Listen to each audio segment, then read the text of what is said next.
Hello बच्चों, नमस्कार। My dear friends, hi, hello, good morning. तो आइए देखते हैं हम आज की वीडियो में हमें क्या पढ़ना है। कल की वीडियो में हमने सिफारिशें पढ़ी थी। सिफारिशों के कुछ पार्ट्स रह गए थे, जिसमें पालियाँ पढ़नी है, बच्चों की संख्या पढ़ना है, भवन का रूप पढ़ना है। ठीक है, तो हम आज इसके बारे में समझेंगे। वीडियो स्टार्ट करने से पहले बता दें कि आपको वीडियो पूरी देखनी चाहिए। और पीछे मैंने आज हमको क्लास नंबर 10th करनी है। पीछे 9 क्लासें हो चुकी है, उस 9 क्लासों को भी पूरे ढंग से देखें, जिससे आपको पूरा का पूरा चैप्टर समझ में आए। ये इस चैप्टर का सेकंड पार्ट है। तो आइए हम स्टार्ट करते हैं आज का जो क्लास है। और हम जानते हैं कि किस तरीके की हमारी शिक्षा व्यवस्था होनी चाहिए। ठीक है, तो चलिए, इसमें है 2 पालियाँ। जो स्कूलों में है वो 2 पालियाँ होनी चाहिए, ऐसा कहा जाता है। तो देखते हैं क्या लिखा है। पूर्व प्राथमिक स्कूल के 3-3 घंटे की दिन में 2 पालियाँ होनी चाहिए। सब बालकों को 2 वर्गों में बांटा जाना चाहिए। प्रत्येक वर्ग को एक पाली में आना चाहिए। स्थानीय और मौसम की दशा अनुसार स्कूल का समय निश्चित कर देना चाहिए। मतलब स्कूल में पालियाँ तो 2 होना चाहिए, लेकिन मौसम, स्थान, ये कहीं जगह ऐसा है कि मौसम ठंडा ही रहता है हमेशा। कई वजह से ठंड हो जाती है, तो ठंड में ज़्यादा जल्दी हम बच्चों को नहीं बुला सकते। और शाम को भी जल्दी शाम हो जाती है, ज़्यादा जल्दी नहीं बुलाते। तो इस तरीके से हमें टाइम का एडजस्टमेंट करना चाहिए। नेक्स्ट है बच्चों की संख्या। तो प्रत्येक अध्यापक के अधीन 20 से अधिक बालक नहीं होना चाहिए। अध्यापक को सहायता के लिए एक सहायक भी होना चाहिए। ठीक है, अभी देखिए ऊपर वाले में क्या था, 3-3 घंटे की पालियाँ। तो आपका क्वेश्चन आ सकता है कि कितने कितने घंटों की पालियाँ होनी चाहिए। नीचे ये आपका एक अध्यापक के पास कितने बच्चे होने चाहिए, 20 बच्चे होने चाहिए। तो यहाँ ये आपका क्वेश्चन बन सकता है। तो इन बातों का ध्यान रखें, मैंने अंडरलाइन भी कर रखा है। पूर्व प्राथमिक स्कूलों की आवश्यकता साधारण बिल्डिंग द्वारा पूर्ण हो। जहाँ संभव हो कि वहाँ अधिक लागत पर सुंदर भवन बनाए जाएं। कम लागत वाली बिल्डिंगों का सुझाव इसलिए दिया गया है जिससे कि ग्रामीण क्षेत्रों में पूर्व प्राथमिक शिक्षा बाधा में ना आए।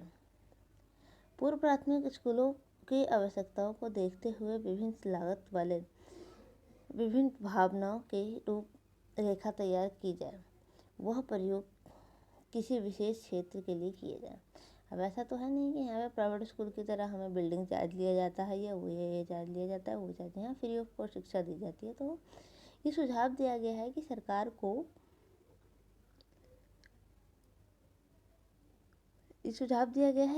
को नए से नए मतलब कम से कम रेट पर बिल्डिंग का निर्माण करना चाहिए। ऐसा नहीं कि इतना कम रेट लगाया जाए और इतना ख़राब मटेरियल लगाया जाए कि बिल्डिंग 2 साल में गिर जाए। बल्कि इस तरह से शहरों में क्या होता है, टाइलें लगाई जाती हैं, ये किया जाता है, वो करते। तो इस तरीके का बिल्डिंग का निर्माण करना चाहिए जिसमें कम लागत लगे और भवन अच्छा हो और देखने में भी अच्छा लगे। नेक्स्ट है अध्यापकों का उनका प्रशिक्षण। नर्सरी स्कूल के अध्यापकों को न्यूनतम योग्यता है। इस स्तर पर बच्चों को जो प्रशिक्षण दिया जाता है वह भावी शिक्षा का ही आधार नहीं होता, बल्कि उस पर ही बालक का बेशक व्यक्तित्व निर्भर होता है। अतः पूर्व प्राथमिक स्कूल के कार्यक्रमों के शिक्षण का प्रश्न बहुत ही महत्वपूर्ण है। ठीक है, तो जो अध्यापक और उनका प्रशिक्षण है उस पर बहुत अधिक जोर देना चाहिए। अध्यापक को ऐसा प्रशिक्षण देना चाहिए जिससे वो बालक को अच्छी तरीके से समझा सके, पढ़ा सके। क्योंकि जो बालक का nursery school, pre primary school है, एक तरीके से उनका एक नींव होता है। जिस तरीके से कहावत है कि जड़ अगर मजबूत हो तो पेड़ अपने आप खड़ा रहता है, लेकिन अगर जड़ कमज़ोर हो तो पेड़ जल्दी गिर जाता है। तो इसी तरीके से जो nursery school, pre primary school है, वो बच्चों की जड़ है। तो आपके पास ये क्वेश्चन भी बन सकता है कि बच्चों की जड़ किस स्तर की शिक्षा को बोला गया। तो पूर्व प्राथमिक शिक्षा या नर्सरी शिक्षा को जिससे कि जड़ बोला गया है। ओके, ठीक है, आगे चलते हैं। अब है हमारे पास पूर्व प्राथमिक स्कूल के अध्यापक के मुख्य रूप निम्नलिखित विशेषताएं हैं। कि जो पूर्व प्राथमिक स्कूल के शिक्षक हैं उनके उसमें क्या क्या विशेषताएं होती हैं। तो विशेषताएं देखते हैं आइए। अध्यापक के जीवन के प्रति उल्लास होना चाहिए। अध्यापक ऐसा नहीं होना चाहिए वो खुद से हारा हो। अध्यापक को हमेशा अपने आप में एक नई ऊर्जा होना चाहिए, उसे हमेशा उसमें एक जज्बा होना चाहिए कि वो नया कुछ सीखने का मोटिवेट होना चाहिए। सीखने के लिए वो हर्षोल्लास से भरा हुआ रहना चाहिए, क्योंकि जब तक अगर अध्यापक ही सुस्त रहेंगे, ना खुश रहेंगे, उदास रहेंगे, तो बच्चे भी ऐसे ही हो जाएंगे। लेकिन अगर बच्चे अध्यापक खुश रहेंगे तो बच्चों को भी खुश रखेंगे। नेक्स्ट पॉइंट है अध्यापक में बच्चों के प्रति सहानुभूति, प्रेम और सहनशीलता होनी चाहिए। बच्चों के प्रति सहानुभूति, प्रेम और सहनशीलता होना चाहिए, क्योंकि जो नर्सरी स्कूल के बच्चे होते हैं उन्हें संभालना एक बहुत बड़ी खीर कहते हैं, टेढ़ी खीर कह सकते हैं। क्योंकि जो 11th-12th के बच्चे हैं उन्हें आप डांट दोगे, 10th क्लास के बच्चे उन्हें आप डांट दोगे, पनिशमेंट कर दोगे, लेकिन नर्सरी क्लास के बच्चे को आप पनिशमेंट दोगे तो वो अंदर से टूटेंगे। बाहर से आपको भले ही कुछ ना बोल पाए, लेकिन अंदर से टूटेंगे और उनकी जो नींव है उस पर बहुत असर पड़ेगा। तो एक सहानुभूति व्यवहार वाला सहनशील अध्यापक को भी बहुत अधिक सहनशील होना पड़ता है। ऐसा नहीं कि ज़रा सी गलती पे हमने डांट दिया, मार दिया। जैसे आपके रूल में भी हो चुका है कि बच्चों को मारना डांटना अलाउ नहीं है। ठीक है, नेक्स्ट है अध्यापक में सामाजिक जीवन के गुण होने चाहिए, जिससे वो माता पिता और अन्य लोगों से संबंध बना सके। अध्यापक ऐसा होना चाहिए जो आसपास के लोगों से संबंध बना सके, उनके माता पिता के साथ संबंध बना सके, स्कूल के और स्टाफ के साथ संबंध बना के रख सके, जिससे वो चीज़ देख के बच्चे भी उनसे इनकरेज हों कि हम उनके साथ संबंध। नेक्स्ट पॉइंट है हमारा अध्यापक में सामाजिक जीवन के गुण होने चाहिए, जिससे वो माता पिता। ये तो हमारा हो गया। नेक्स्ट, बच्चों की सही प्रशिक्षण देने के लिए अध्यापक में साधारण शिक्षा के साथ संबंधी जानकारी भी होनी चाहिए। जो बच्चों को शिक्षा देनी है और क्या देनी है उसके बारे में शिक्षा को जानकारी होनी चाहिए। बाल मनोविज्ञान और बाल शिक्षा प्रणाली को समझने के लिए अध्यापक में मानसिक दृष्टि से भी पूर्ण विकास होना चाहिए। बालक को समझना है किस तरीके से बालक वर्क करता है, क्योंकि बालक को समझना, जो बड़े बच्चे होते हैं वो बोल के अपनी बातों को बता देते हैं, लेकिन छोटे बच्चों को कई बार हमें खुद समझना पड़ता है कि वो किस उस पे है, स्थिति पे है। तो इसलिए छोटे बच्चों को समझने के लिए हमें मनोविज्ञान का अध्ययन करना पड़ता है। तो हमारा जो माइंड है वो इस स्थिति में होना चाहिए कि हम मनोविज्ञान को समझ सकें और बालक को भी साथ में समझ सकते हैं उसके आधार पर। नेक्स्ट है शिक्षा का स्तर क्या होना चाहिए। तो चलिए आइए देखते हैं हम शिक्षा का स्तर। पूर्व प्राथमिक स्कूल के शिक्षक की न्यूनतम शिक्षा SSLC होनी चाहिए। पूर्व प्राथमिक स्कूल में प्रवेश करने से पहले प्रशिक्षण प्राप्त कर लिया हो। जो पूर्व प्राथमिक है उसके लिए प्रशिक्षण बहुत आवश्यक है, तो प्रशिक्षण स्टार्ट करना ज़रूरी है। नेक्स्ट, प्राथमिक स्कूल के शिक्षकों के लिए नर्सरी प्रशिक्षण अनिवार्य कर देना चाहिए। तो ये आपके पास क्वेश्चन बन सकता है यहाँ पे कि प्राथमिक स्कूल या प्री प्राइमरी स्कूल या पूर्व प्राथमिक स्कूल के लिए शिक्षा के लिए कौन सी शिक्षा प्रशिक्षण आवश्यक है। ठीक है, तो नर्सरी शिक्षा प्रशिक्षण अनिवार्य है इसके लिए। इस प्रशिक्षण में बाल शिक्षा के मूल सिद्धांत सम्मिलित होना चाहिए। अध्यापकों के कार्य की जांच संबंधित नर्सरी स्कूल में की जाए। ठीक है, नेक्स्ट है पूर्व प्राथमिक शिक्षकों के प्रशिक्षण का समय 2 वर्ष रखा जाए। इस पाठ्यक्रम में बच्चों का विकास, स्वास्थ्य और पूर्व प्राथमिक शिक्षा के उद्देश्य तथा कार्य प्रणाली सम्मिलित होना चाहिए।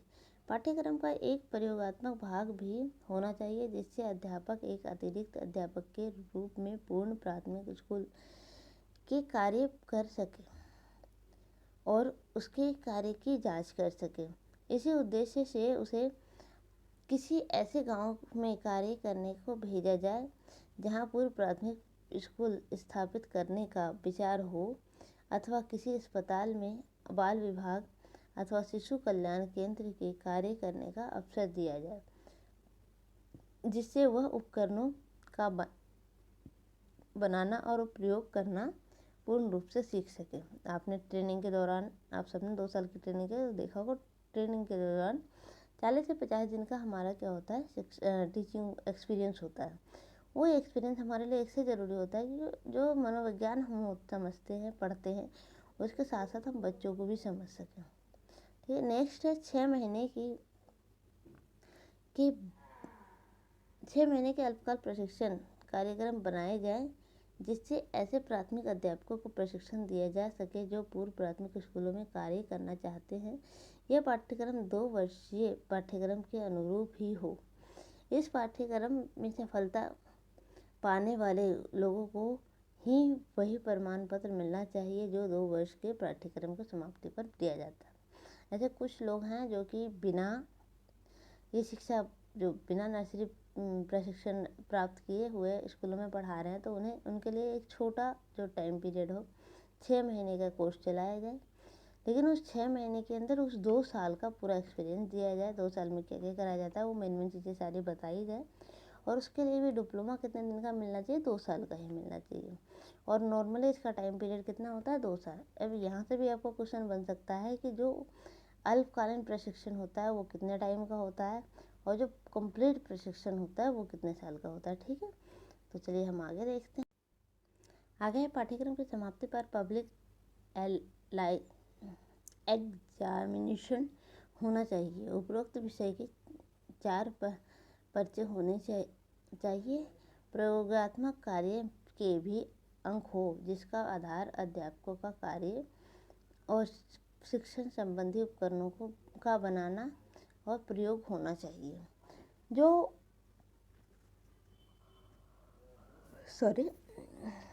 जो पाठ्यक्रम की समाप्ति है उसके बाद एक परीक्षा होनी चाहिए। जैसा कि हम जानते हैं कोई से भी शिक्षा हम ग्रहण करते हैं तो उसके बाद एक परीक्षा होती है।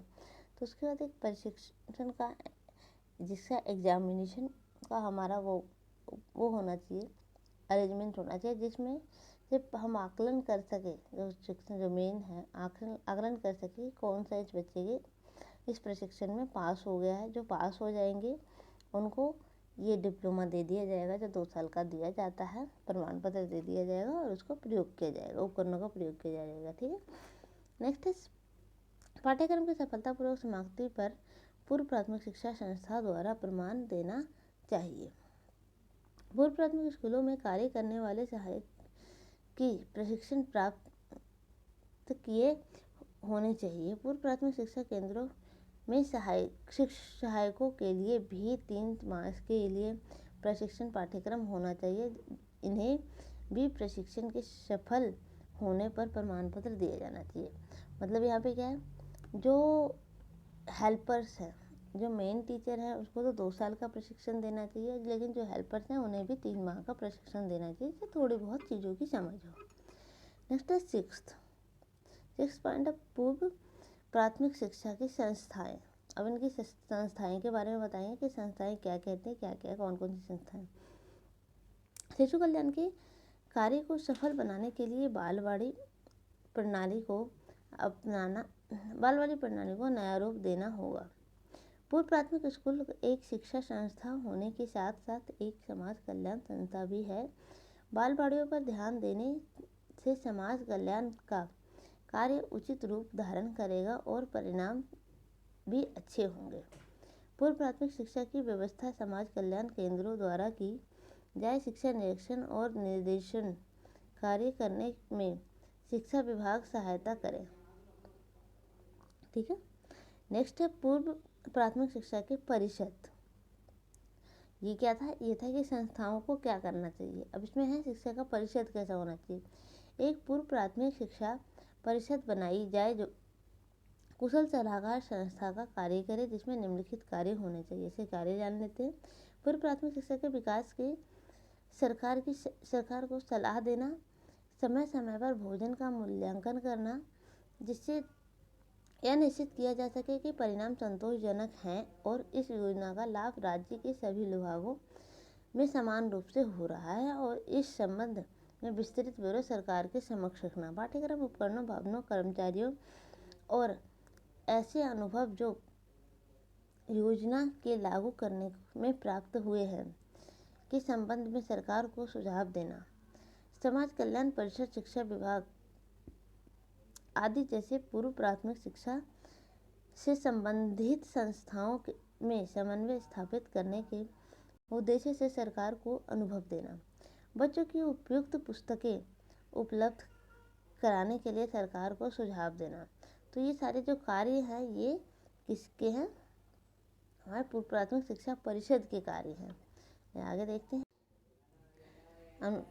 आगे का कार्य है राज्य के विभिन्न क्षेत्रों के विषय स्कूलों का निरीक्षण करके उनकी दशा तथा आवश्यकताओं की जानकारी प्राप्त करना, अध्यापकों के चुनाव और प्रशिक्षण से संबंध में सरकार को सुझाव देना, पूर्व प्राथमिक शिक्षा से संबंधित सभी विषयों से सरकार को अवगत कराना और सुझाव देना।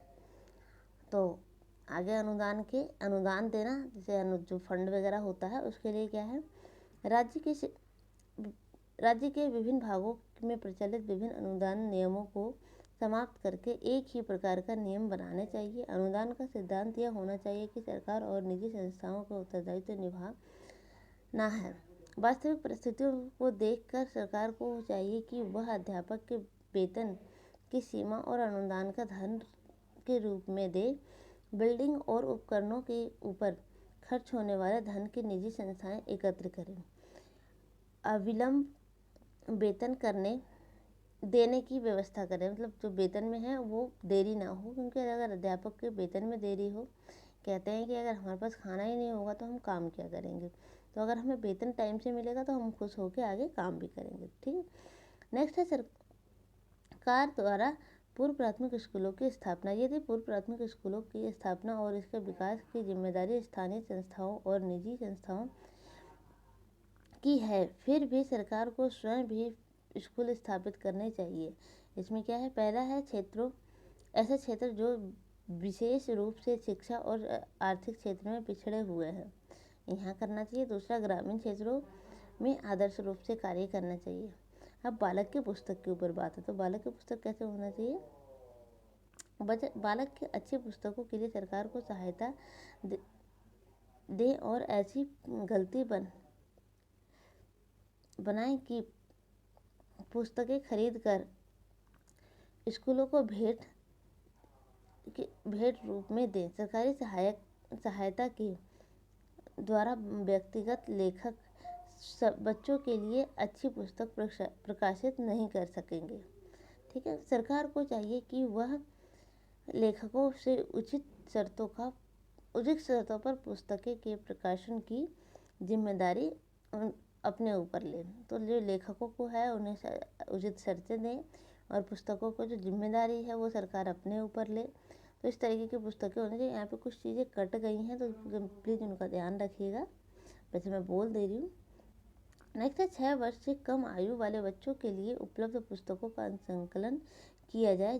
यहाँ संकलन कार्य एक कुशल संस्था करे, जो एक अच्छी संस्था हो, उनके हाथ में ये कार्य दिया जाए। नई अच्छी पुस्तकें प्रकाशित करने पर इन्हें सूची में जोड़ा जाए।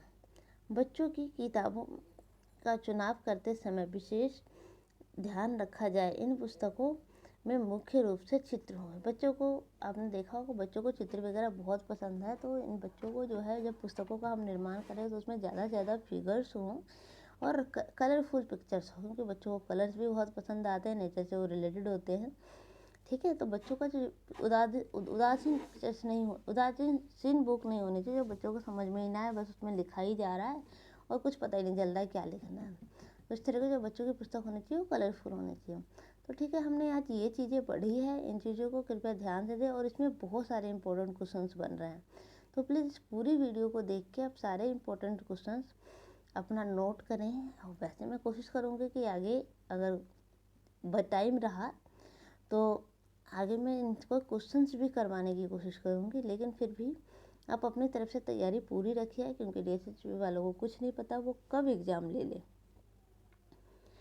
ठीक है माय डियर फ्रेंड्स, तो चलिए हम लास्ट में यही कहना चाहेंगे, अगर वीडियो आपको अच्छी लगी हो तो लाइक और शेयर करें जिन्हें ज़रूरत है अपने फ्रेंडों के साथ, और अगर चैनल पे नए हो तो सब्सक्राइब करें। Okay, bye bye, take care.